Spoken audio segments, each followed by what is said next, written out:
Episode opening സീനിൽ നമ്മുടെ ആൾക്കാർ കഷ്ടപ്പെട്ട് ബുദ്ധിമുട്ടി ഈ ബേസിൽ നിന്ന് കൊണ്ടുവന്ന ആ ഫുഡ് അതെല്ലാവരും ചേർന്ന് ഇപ്പൊ തിന്ന് തീർത്തിരിക്കുകയാണ്. സെക്കൻഡുകൾ കഴിഞ്ഞ്, മിനിറ്റുകൾ കഴിഞ്ഞ്, മണിക്കൂറുകൾ കഴിഞ്ഞ്, ദിവസങ്ങൾ കഴിയുമ്പോഴേക്കും നമ്മുടെ ആൾക്കാർക്ക് ഒട്ടും തന്നെ ഫുഡില്ലാതെ അവർ മുഴുവനായിട്ടും തളർന്നു വീഴുകയാണ്. അവർക്കാർക്കും തന്നെ അവരുടെ ജോലികൾ ചെയ്യാനായിട്ട് കഴിയില്ല. നാമിയാണെങ്കിൽ ഒരുപാട് കഷ്ടപ്പെട്ടായിരിക്കും ആ കപ്പൽ നിയന്ത്രിക്കുക.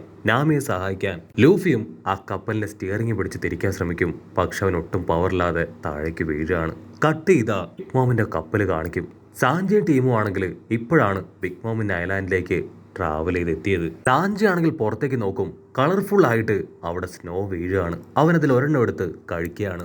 അപ്പോൾ അവൻ തിരിച്ചറിയും അത് സ്നോ അല്ല, മറിച്ച് കാൻഡീസ് ആണ്. അവര് ബിഗ് മോമിന്റെ ടെറിട്ടറിയിലേക്ക് കടന്ന അടുത്ത നിമിഷം തന്നെ ഒരു ബെല്ലങ്ങനെ നീട്ടിറിങ്ങുകയാണ്.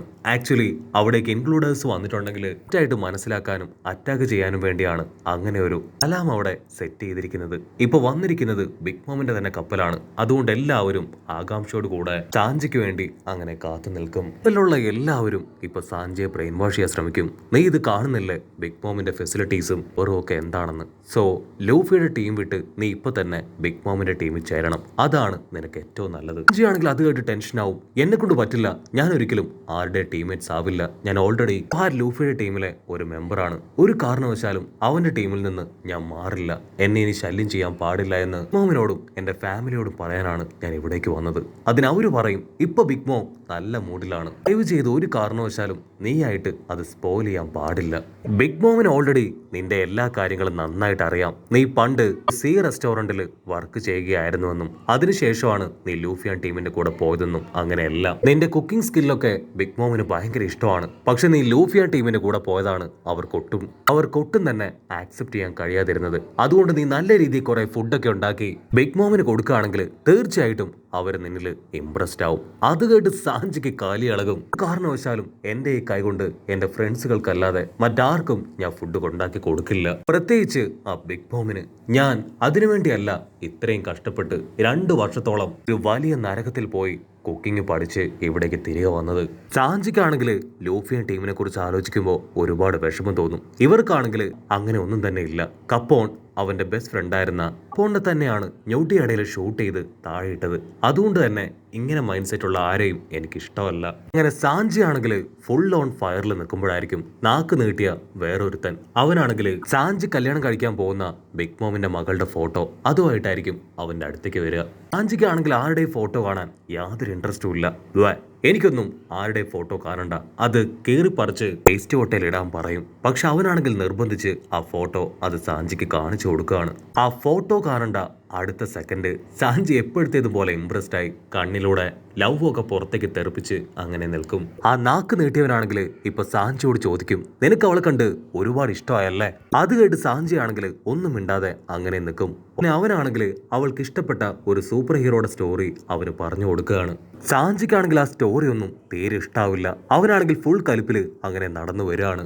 അപ്പോഴും നാക്ക് നീട്ടിയവനാണെങ്കിൽ നിർത്താതെ എന്തൊക്കെയോ പറഞ്ഞ് സാഞ്ചിയെ നിരന്തരം വെറുപ്പിക്കും. അവിടുന്ന് അങ്ങനെ ബ്ലാക്ക് ഔട്ട് ചെയ്ത ഗോട്ടി എന്ന് പേരുള്ള ഒരു വയലറ്റ് തലേനെ കാണിക്കും. അവനാണെങ്കിൽ സാഞ്ചിയെയും ആ നാക്ക് നീട്ടിയവനെയും തന്നെ അങ്ങനെ ഇമവെട്ടാതെ നോക്കി നിൽക്കുകയാണ്. നാക്ക് നീട്ടിയവനാണെങ്കിൽ ഇപ്പോഴും വിടാതെ സാഞ്ചിയെ എങ്ങനെയെങ്കിലും ബ്രെയിൻ വാഷ് ചെയ്ത് മൈൻഡൊക്കെ ചേഞ്ച് ചെയ്ത് അവരുടെ കൂടെ കൂട്ടാനായിട്ട് ശ്രമിക്കുകയാണ്. അത് കാണുമ്പോൾ ഇവനാണെങ്കിൽ അതൊട്ടും ഇഷ്ടപ്പെടില്ല. സാഞ്ചി സ്ട്രെയിറ്റ് ആയിട്ട് ഒരു ഡോറിന് അടുത്തേക്ക് വരും. ഇതിലെ അത് ഒരു ജീവനുള്ള ഡോറാണ്. സാഞ്ചി ആ ഒരു ഡോറിൽ തട്ടി കഥ ഓപ്പൺ ചെയ്യാനായിട്ട് പറയും. ഡോറാണെങ്കിൽ ഓട്ടോമാറ്റിക് ആയിട്ട് ഓപ്പൺ ആവും. സാഞ്ചി അകത്തേക്ക് കയറും. ആ നാക്ക് നീണ്ടവനോട് പുറത്ത് നിൽക്കാൻ പറഞ്ഞിട്ടും അവനത് കേൾക്കാതെ സാഞ്ചിയുടെ പിന്നാലെ തന്നെ വന്ന് ബഹളം വെച്ചുകൊണ്ടേ ഇരിക്കുകയാണ്. അപ്പോഴായിരിക്കും സാഞ്ചി അതേ റൂമിലുള്ള സീസറിനെ കാണുക. സീസറിനെ ആണെങ്കിൽ അവരൊരു സെല്ലിൽ പൂട്ടിയിട്ടിരിക്കുകയാണ്. സീസർ നിലവിളിച്ചു പറയും, സാഞ്ചി എന്നെ ഇവര് ഈ റൂമിൽ കൊണ്ടുവന്ന് ലോക്ക് ചെയ്തിട്ടിരിക്കുകയാണ്. ഇത്രയും വാല്യൂ ഉള്ള നമുക്ക് 2 പേർക്കും അവർ തന്ന സ്ഥലം അത് ഇതാണെന്ന് പറഞ്ഞ് അവനങ്ങനെ പൊട്ടിക്കരയും. അത് കണ്ട നാക്ക് നീണ്ടവൻ ദേഷ്യപ്പെട്ട് പറയും, നിങ്ങളെ 2 പേരെയും ഒരുമിച്ചിട്ടെന്ന് കരുതി നീയും സാഞ്ചിയും ഒരുപോലാണെന്ന് കരുതിയോ? ഒരിക്കലും അല്ല. സാഞ്ചി ബിഗ് മോമിന്റെ മരുമകനാണ്. ഞങ്ങളുടെ ഒക്കെ തന്നെ ചീഫ് ആവാൻ പോകുന്ന ആള്. ഒരു കാരണവശാലും നീയും അവനും തുല്യരല്ല. സാഞ്ചിയാണെങ്കിൽ വീണ്ടും വീണ്ടും എനിക്ക് കല്യാണം കഴിക്കാൻ സമ്മതമല്ല എന്ന് പറഞ്ഞുകൊണ്ടേയിരിക്കും.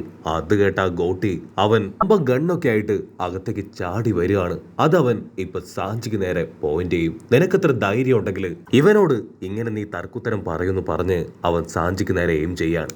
ആക്ച്വലി ഈ കോട്ടിക്ക് അറിയില്ല സാഞ്ചിയാണ് ബിഗ് മോമിന്റെ മകളെ കല്യാണം കഴിക്കാൻ പോകുന്നതെന്ന്. അത് കണ്ട നമ്മുടെ നീണ്ട നാക്കൻ അവൻ ഓടി വന്ന് ആ ഗോട്ടിയെ പിടിച്ചു വെക്കും. ദയവ് ചെയ്ത് ഞാൻ പറയുന്നത് കേൾക്ക്, നീ എടുത്തു ചാടി തോന്നുന്ന പോലെ ഒന്നും ചെയ്യരുത്. പക്ഷെ അവനാണെങ്കിൽ പറയുന്ന ഒന്നും കേൾക്കാതെ വീണ്ടും വീണ്ടും സാഞ്ചിയുടെ അടുത്തേക്ക് അങ്ങനെ കുതിച്ചു പായും. സാഞ്ചിക്കാണെങ്കിൽ ഇതൊക്കെ കണ്ട് ഭ്രാന്ത് പിടിച്ച് അവരെ രണ്ടുപേരെയും ഗെറ്റ് ഔട്ട് അടിക്കുകയാണ്.